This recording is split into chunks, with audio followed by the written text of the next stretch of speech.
Archives of Prasar Bharati presents the timeless treasure of golden era.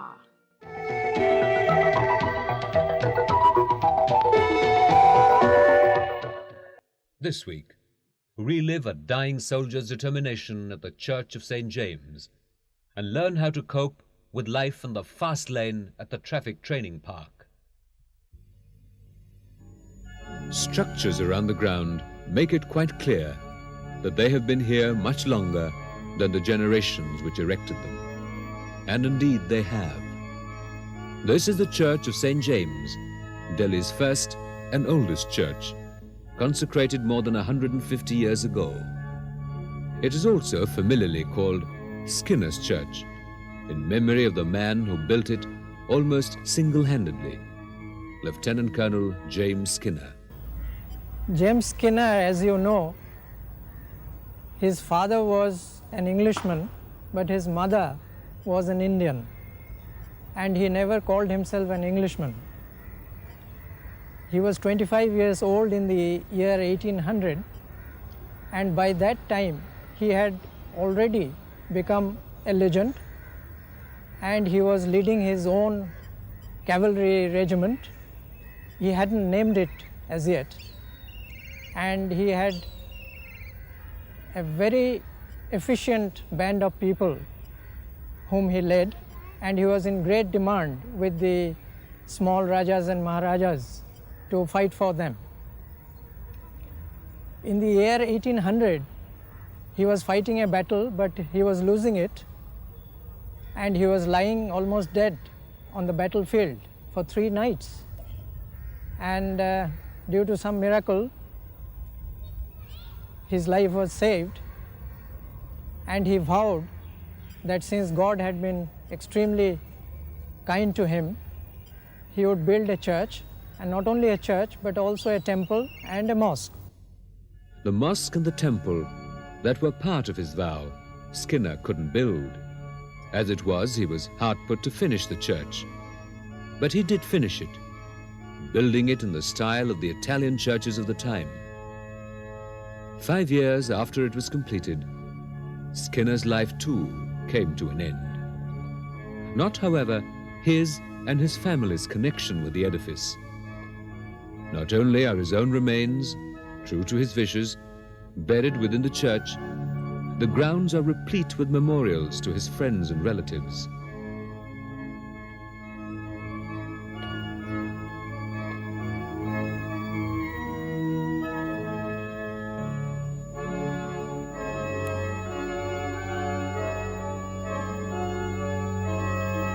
Fraser and Metcalfe were his closest friends, and the 3 of them, whenever they were in Delhi, they were always seen together.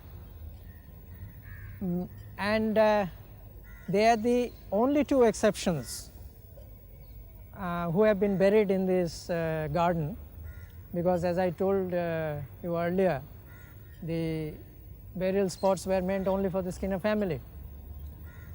And so Sir Thomas Theophilus Metcalfe, you will find his tombstone there. Unfortunately, it has been vandalized and it has been damaged on more than one occasion.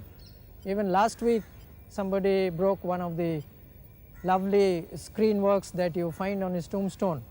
So there are just 4 such panels intact at the moment, and we are thinking of removing them inside the church and preserving them. Now, so far as Fraser is concerned, his tomb is right in front of the church. He was murdered, as you know. That was a year before consecration of the church, so his tomb was already there. And his tomb was the finest that could be provided, and I am told, apart from the size, it was more beautiful than Taj Mahal because of its intricate work that was there.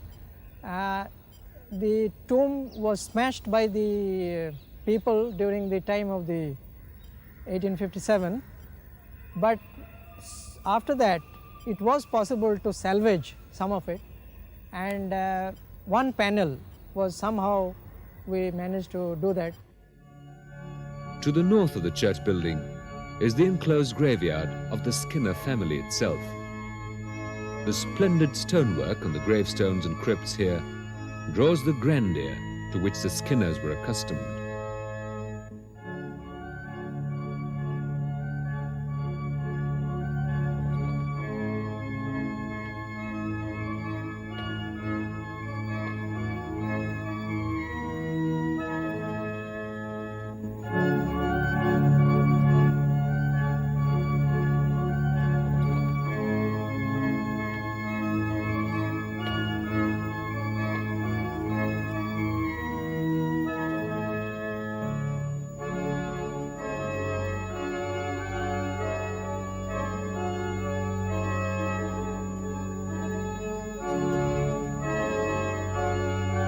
"21 years after the church had been consecrated, the sun over Delhi darkened and turned to blood. The war of 1857 ravaged the city, and Skinner's church was a witness and victim of the mayhem. 1857 was a very crucial year. The first war of independence, as we call it, had its effect on the church. And for 4 months, the church was like a fortress. We had people here, dying people, bombs and bullets flying all over. The dome of the church, as you can see now, there is a ball and a cross. Exactly, there used to be a ball and a cross, but the bombing and shelling could not dislodge it. But a lot of bullets went through it.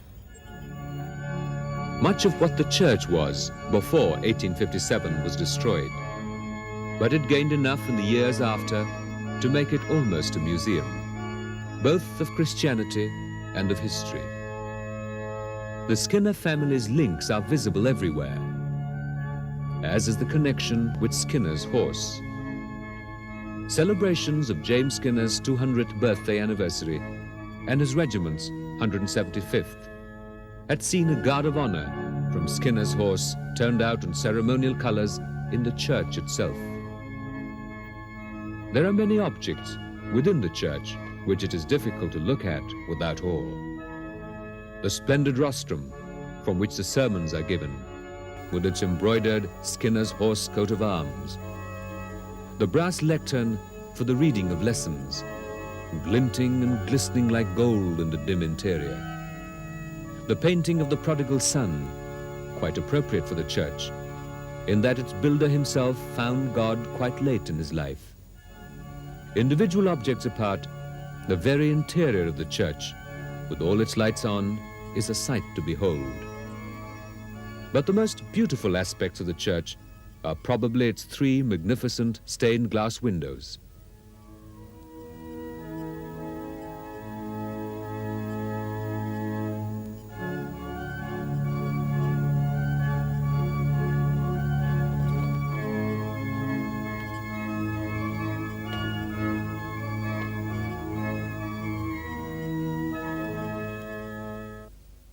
Put up in memory of Lieutenant Colonel Skinner and the church's martyred chaplain, Reverend Jennings, these works of art are now suffering the ravages of time.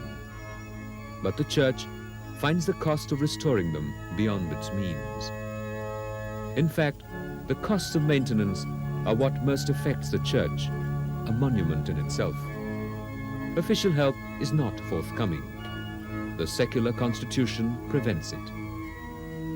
So as the Reverend Lovis Joseph sits, as he has done for the last 45 years, to play at the almost 100-year-old organ, mixed with the hymn he plays, may be a prayer to save his church.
Traffic on Delhi's roads is today in the sort of whirlwind state that can easily sweep away the careless.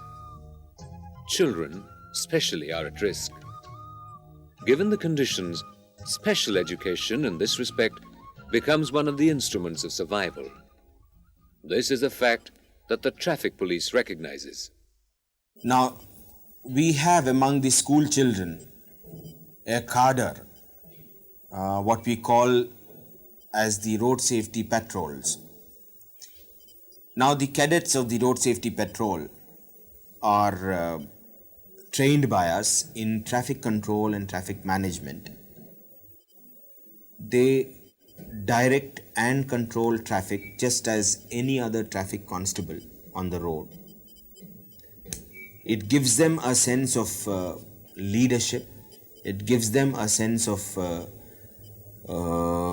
control over their own surroundings, and thereby it helps in building up a better personality in them. It was with the education aspect in mind that the Delhi police evolved the concept of the Traffic Training Park and created the biggest one in Punjabi Bagh.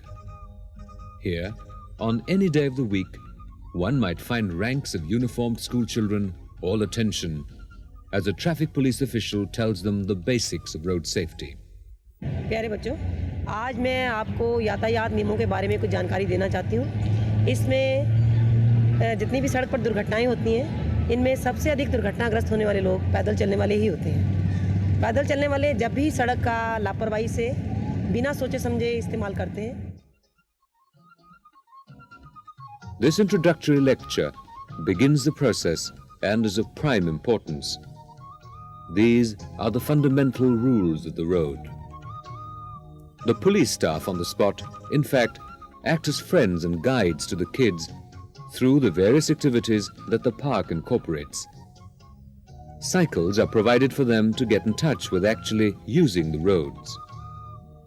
The road geometry here is such that most of Delhi's real-life road situations are replicated.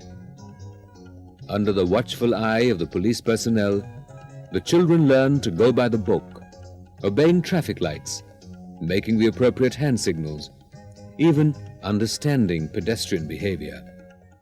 At another location, boarding a bus is a rancorous affair, until words of advice show the way. Gentle admonition disciplines a busload of unruly school children, and the learning process continues. Instruction by policemen is only one of the ways in which the essentials of road safety are got across. Display boards inform visitors about road safety signs, what they mean, what is required when one crops up. The presence of these signs around the park gives one practical knowledge of their use. The park also shows some safety films and holds competitions which promote road sense. They also promote the park itself.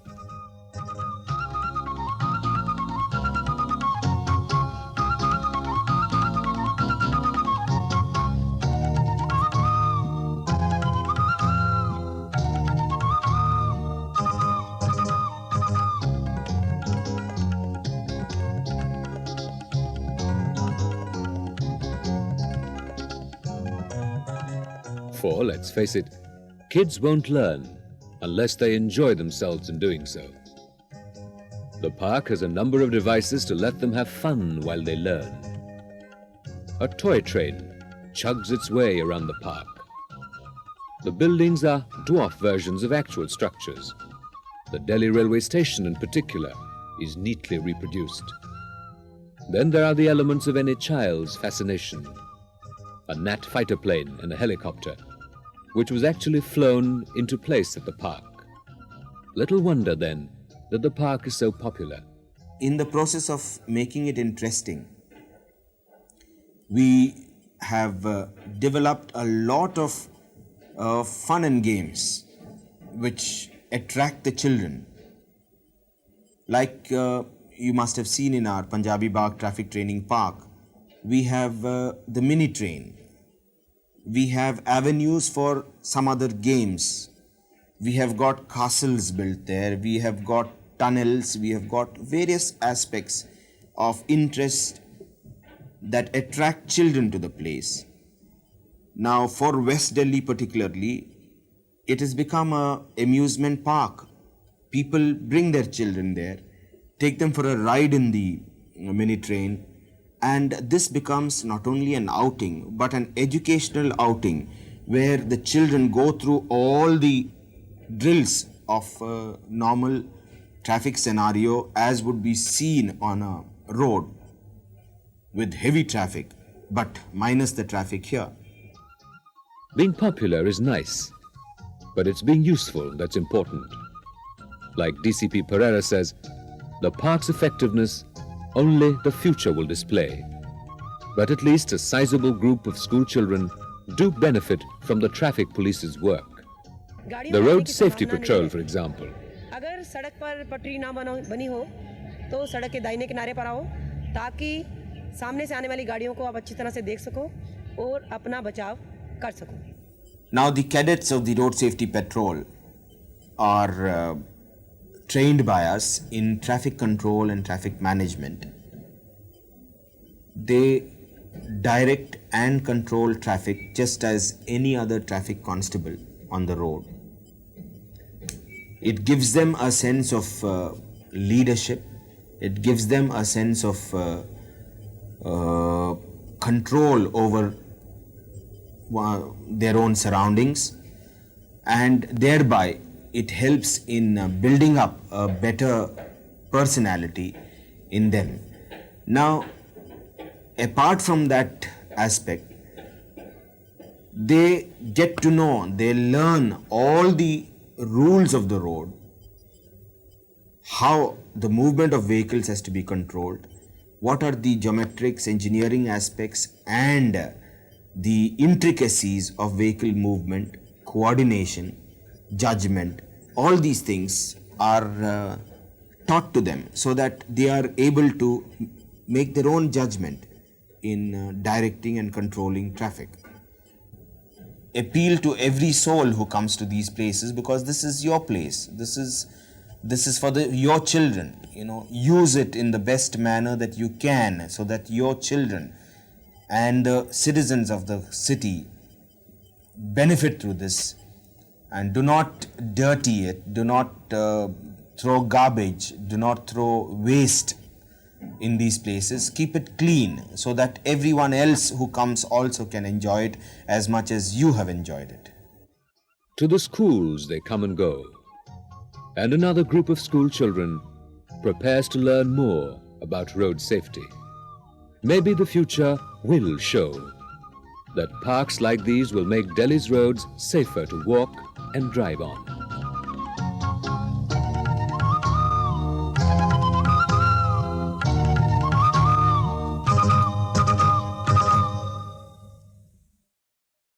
Next week, a joyride down the railroads of the past and the making of a diamond built for flight.